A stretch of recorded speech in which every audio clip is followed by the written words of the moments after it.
Chief Inspector, we are looking for a stocking salesman. I see you have a suspect. Yes. Contact all the stocking wholesalers who may employ him. Your suspect is a salesman? No, he does not take orders. He sells door to door. Right. The hunt is on.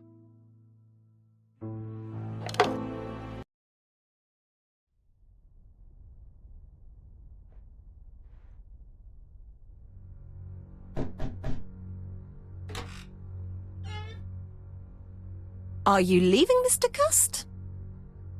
Yes, I'm going to Cheltenham. You shouldn't travel today. You don't look very well. I have to. I have engagements. I must respect them.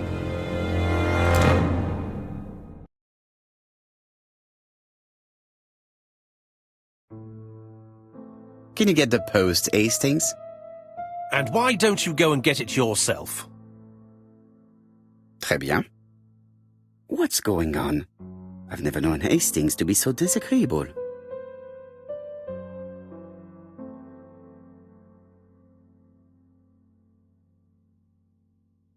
Royal Mathematical and Statistical Society's Bulletin, September the 9th, 1935. The Alphabet Murder, a methodical madman. It's highly probable that the alphabet murderer will kill again. Could we possibly estimate the number of victims in his next crime? Yes, and it is easy. As soon as we know the ratio of towns, cities and villages whose names begin with a D and the ratio of English people whose names are spelled the same. On the one hand, the ratio of towns, cities and villages in England with a name starting with D, and on the other hand, the ratio of English people with a name also starting with D. After this initial calculation, it is easy to deduce the likelihood of actually being murdered if you belong to the target population. Go to the last page to find our results and details on the calculations. Daily Blag, August 31, 1935. Moustache at half-mast. Poirot's repeated failure in ABC case. Sometimes small things trouble great men. Hastings, faithful corroborator of the Belgian detective, knows something about it. 3 mornings in a row, he confided to us, the cook broke the egg yolks when preparing Poirot's breakfast. This apparently casual event has greatly disturbed my friend, to the point it breaks his concentration and slows his judgment. I also noticed his moustache, of which he is so proud, being duller than usual. Poirot, I assure you I haven't said any such thing to the journalists. They twist everything.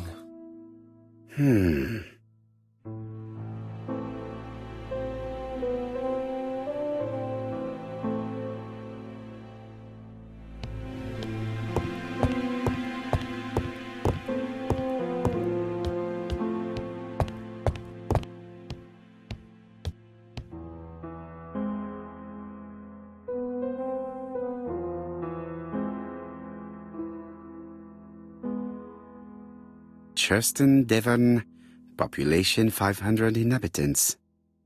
Hourly of trains. London, Churston. Trains of evening. London, 6:45 p.m. Newton Abbot, 11 a.m. Churston, 11:45 a.m. London, 11:45 p.m. Newton Abbot, 6:08 a.m. Churston, 7:15 a.m.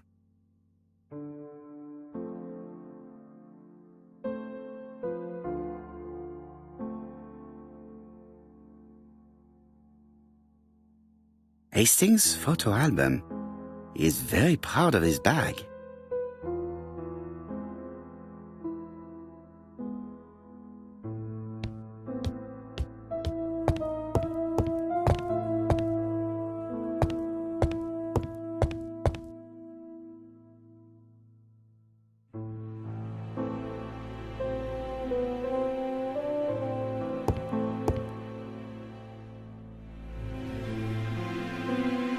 Poor Mr. Poirot.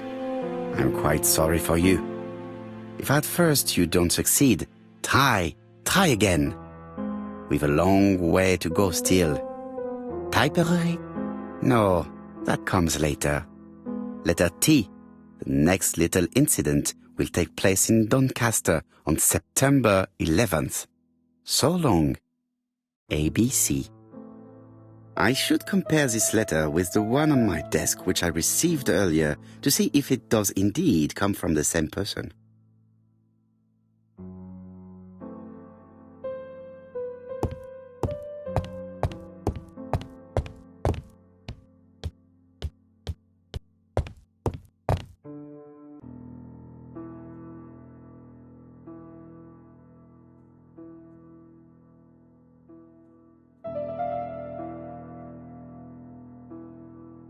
Let us examine this more closely.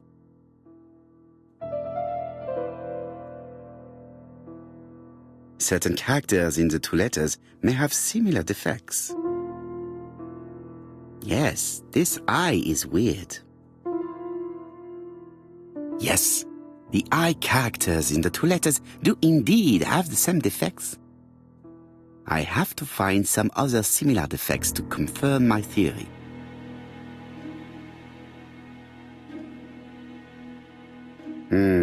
The W is not printed properly.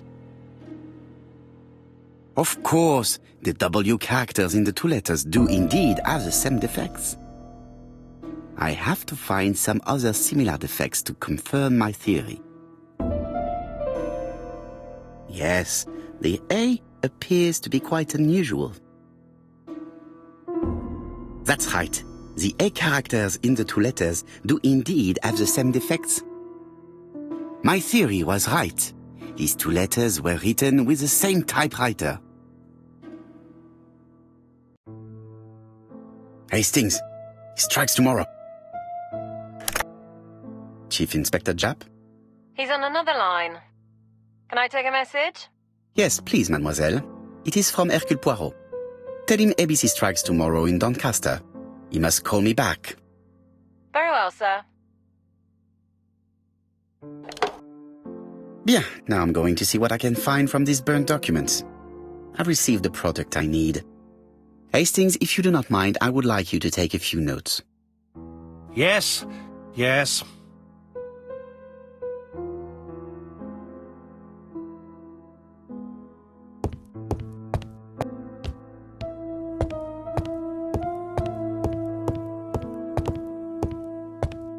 Now, down to work. What of this needs putting in order a little?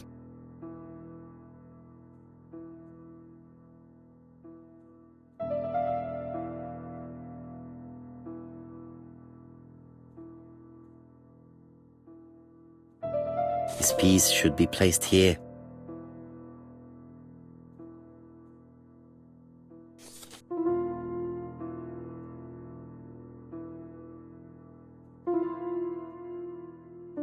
It's so simple.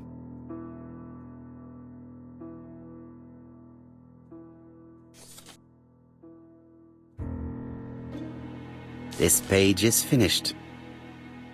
That's done. 3 more to go.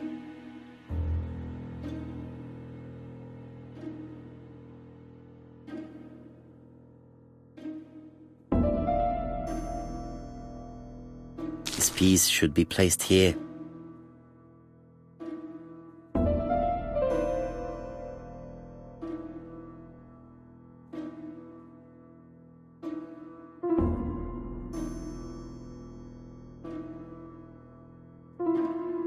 This page will be reconstructed in a flash.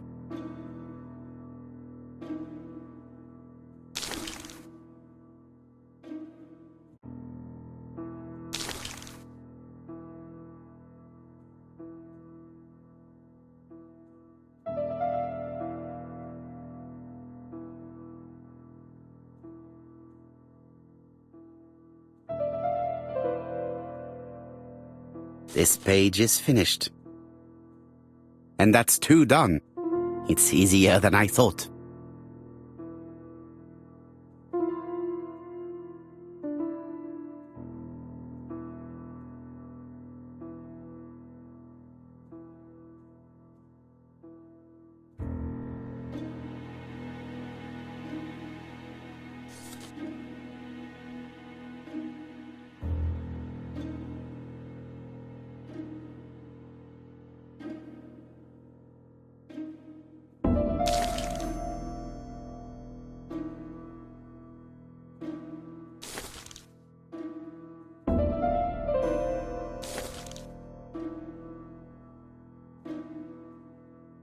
This page is finished. Only one more. Keep going.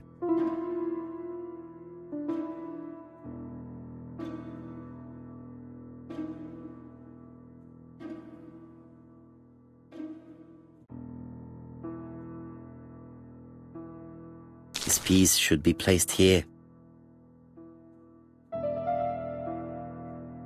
This page is child's play.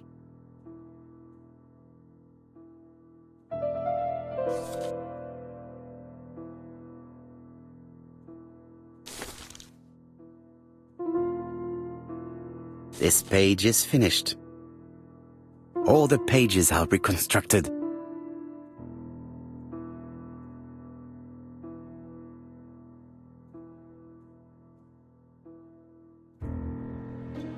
A bottle of solvent. A dry cloth. A dry cloth.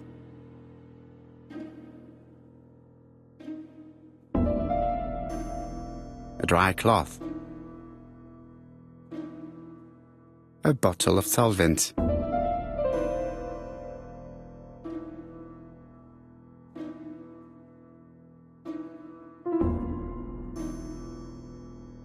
A bottle of solvent.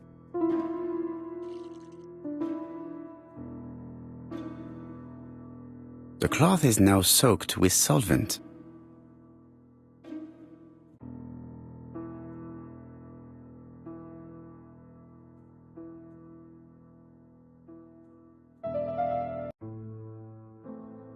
Got it! Make a note, Hastings, make a note. Mrs. Alice Asher, shop owner in Andover. Tracheitis, hemoptysis, prescribed laudanum. I got it. Look. Poirot, where on earth did you find these files? On a fire at the bottom of the garden at campsite. All right, but where did the person who burned them find them?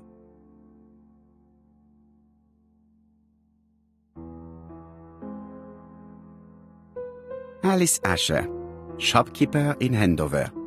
Tracheitis, hemoptysis, chronic cough with loss of blood, prescribed laudanum-based cough medicine. Betty Barnard, waitress in Bexhill. Chronic bronchitis causing dysphonia, advised to stop smoking. Alexander Bonaparte Cust, war wounded, mustard gas and head trauma, pulmonary emphysema, hemoptysis, coughing fits with blood, suffers from absences and amnesia. Dick Dudley Dunbar, owner of the Black Swan Hotel in Doncaster, asthmatic, heart disease, heart condition. Let us now try and get our brain cells to work.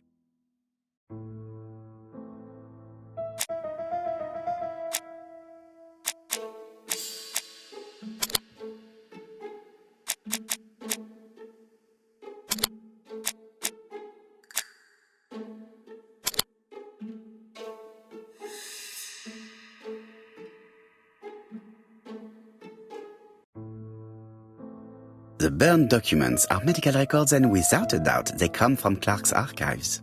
First of all, because all the patients have throat conditions. And secondly, their name starts with either A, B, C or D, and it is precisely the files that match these letters that have been tampered with. But why burn these files? How come the names of the two victims appear on them? And who are the two other patients?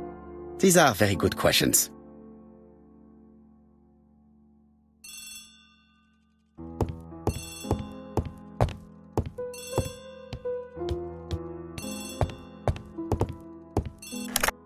Hello, Poirot? Any news, Chief Inspector? You wanted a stocking seller? We have one. Reported by his landlady, who thought he was behaving suspiciously. He has the most unbelievable name. Alexander Bonaparte Cust. Yes, Alexander Bonaparte Cust. How did you guess? Poirot, you have magical powers. It's a serious lead. I called Doncaster. A person matching Cust's description has been seen at the station. He got off the train from London, but after that, nobody knows where he went. Look for him at the Black Swan Hotel. What? How do you know he's there? Trust me, Chief Inspector. You appear to be very sure of yourself. Very well. I'll call the Black Swan straight away. The owner is going to get a shock when he learns that there's a murderer under his roof. Chief Inspector, I would rather call myself. As you wish. Please go ahead. Hello, the Black Swan. Hercule Poirot here. May I speak to the owner? Speaking. Dick Dudley Dunbar. How can I help you? Is there Mr. Cust among your guests? He arrived today. Shall I call him for you? No, it is you I wish to speak with. But who is this Cust?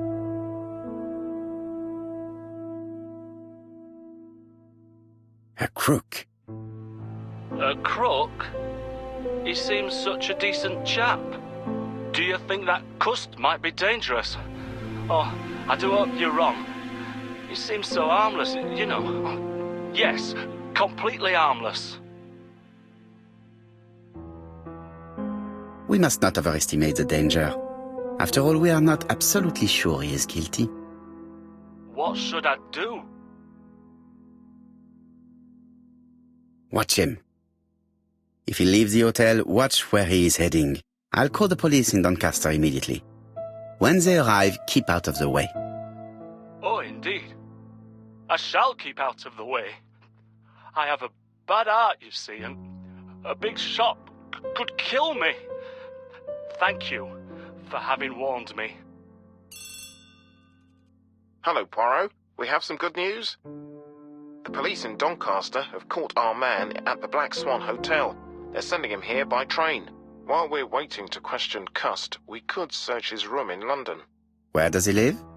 The Marbury Guest House. I'll see you there. Yes, but start without me. First of all, I have to sort out a few details for Cust's transfer. I understand. À bientôt. Hastings, we are making good progress. Please go and search the room of our number one suspect. With pleasure. I did have a dentist appointment, but I'll cancel. The dentist. So that is why you are so nervous and bad-tempered. A visit to the dentist is never an enjoyable prospect. But an unavoidable one. Go to your appointment, Hastings. I will manage on my own.